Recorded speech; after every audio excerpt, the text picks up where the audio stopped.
ఈ వానను చూస్తా అంటే నాకు అనుమానం వస్తుంది, తుఫాను ప్రభావం ఏమన్నా ఇక్కడ మొదలైందేమరా స్వామి అని అనిపిస్తుంది. దంచి కొడుతుంది వాన. నాకైతే ఎంత ఇష్టమో వాన అంటే. చూడు వానంతా మోడమంతా కలకరేగింది.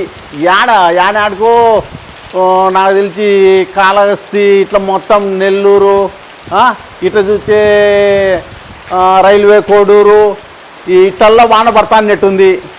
రాయలసీమ వాళ్ళకు ఇట్లా వానను చూస్తే ఏందిలే మనసు అయితే వేసి ఉప్పొంగుతుంది. ఎంత సంతోషమో. మనకు వాన కరువు కదా, మన ప్రాంతమే కరువు ప్రాంతము. అందుకే వానను ఆస్వాదించాలని అనిపిస్తుంది ఎవరికైనా. అబ్బా ఇక్కడ చూడి తడిస్తే తడుస్తాము ఏమవుతుంది, బ్రహ్మాండంగా ఉంటుంది అనిపిస్తుంది నాకైతే. వాన చూడి వాళ్ళు ఉందిరా స్వామి వాన. నాకే విజయవాడలో ఇట్నే మన దంచి కొట్టినట్టుంది. అది 2 రోజుల్లో 40 సెంటీమీటర్లు కదా వాన పడింది. 40-45 అట్లే ఉన్నట్టుంది.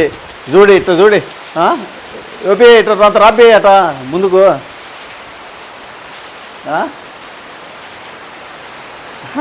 అబ్బాబ్బాబ్బాబ్బాబ్బాబ్బా ఇటు చూడి ఇటు చూడి ఇటు చూడి ఎట్టన్నా చూడి కలకరేగింది మోడం.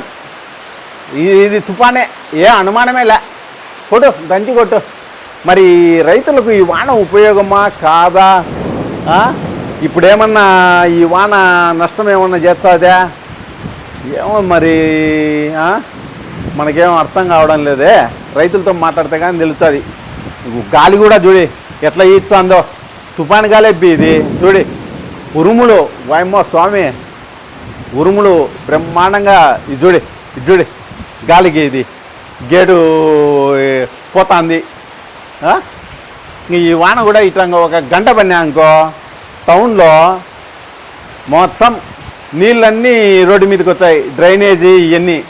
ఇంతకు నేను ఇది యాడ షూటింగ్ చేస్తాను నాకు తెలుసా, తిరుపతిలో ఇది పరిస్థితి. ఈ నిమిషానికి టైం ఎంత అబ్బి? 3 అయింది. మధ్యాహ్నం 3 పైటాల 3 అయిందంట. బై ఉరుము ఉరుము వాంచిబడే వాన ఉరిమే కొద్దీ వాన దంచి కొడుతుంది రా స్వామి నాయన.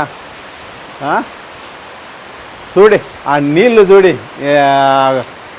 పైపుల్లోంచి ఎట్టొస్తున్నాయో. బాబా బ్రహ్మాండంగా వస్తున్నాయి.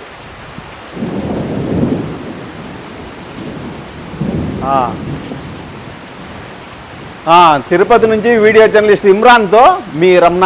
Thank you.